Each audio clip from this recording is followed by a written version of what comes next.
Assalamualaikum warahmatullahi wabarakatuh. Sampurasun, puji tekendat urang sanggakeun ka Gusti Nu Maha Suci.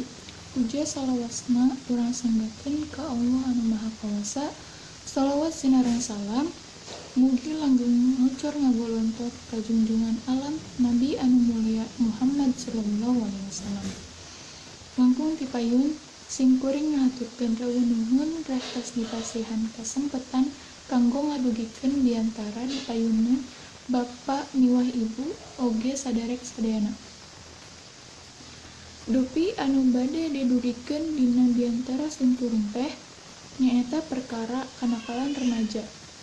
Hadirin hormatin simkuring, kanakalan remaja mangrupikeun jalan kaluar tina masalah anu disangharepan ku nonoman anu polahna nyimpang. Urang terang sareng sadar yen aya seueur pisan anu disebat kanakalan remaja ayeuna. Rupa-rupa kelakuan negatif atanapi sesat anu dilakukan ku nonoman sigana dianggap ku aranjeunna salaku lumrah, sareng malahan nganggap eta salaku masalah kareueus.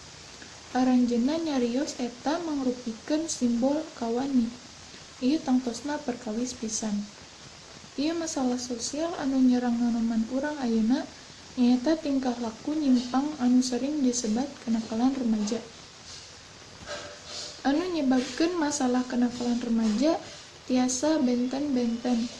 Eta tiasa janten hasil tina salah saurang kolot dina cara ngadidik atanapi kolot anu sibuk teuing kana padamelana. Eta oge tiasa kusabab henteu pas dina milih babaturan atawa lingkungan sosial sahingga tiasa nyababkeun ragreg kana gaul anu salah. Aya perasaan dina kahirupan budak ngora yen ngagaduhan seueur babaturan mangrupikeun bentuk kareueus. Aya seueur pisan jenis tingkah laku nyimpang nonoman sapertos ngamimitian nyobian rokok sareng narkoba. Anu mimitina mah ngan ukur nyobian, tapi rasa nyobian eta bakal ngajantenkeun urang kacanduan janten sesah pikeun ngeureunkeun kecanduan rokok atanapi narkoba. Anu nyebabkeun urang janten kecanduan sareng ngeureunkeun ketergantungan kedah ku cara direhabilitasi pikeun pecandu narkoba. Sareng aya seueur tingkah laku nyimpang budak ngora sapertos gabung sareng geng motor, gelut, minum, jeung sabagana. Hadirin hormateun simkuring, hayu urang ngajauhkeun paripolah sesat ieu kusabab eta bakal ngarugikeun diri sorangan. Urang kedah nganggo umur rumaja ku hal-hal anu positif sareng oge nguntungkeun diri, kolot sareng bangsa. Sanaos kolot urang henteu sapinuhna ngajar anjeun pikeun janten jalma anu sae. Aranjeunna pasti hoyong murangkalihna janten anu sae.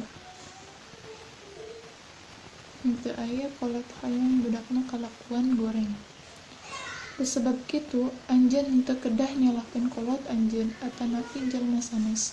Tapi anjeun kedah tiasa ngajaga diri sareng tiasa milih anu mana nu hade, anu mana anu goreng.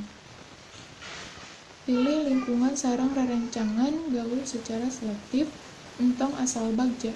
Upami lingkungan bakal terjun langkung sae, anjeun henteu kedah deukeut pisan.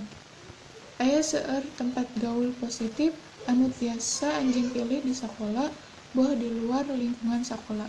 Sakitu nu kapihatur kahapunten bilih aya anu pondok nu panjang nugap, bobo sapanon carang satapan, langkung saur bahe carek, hapunten anu kasuhun, jembar pangampura anu diteda. Assalamualaikum warahmatullahi wabarakatuh.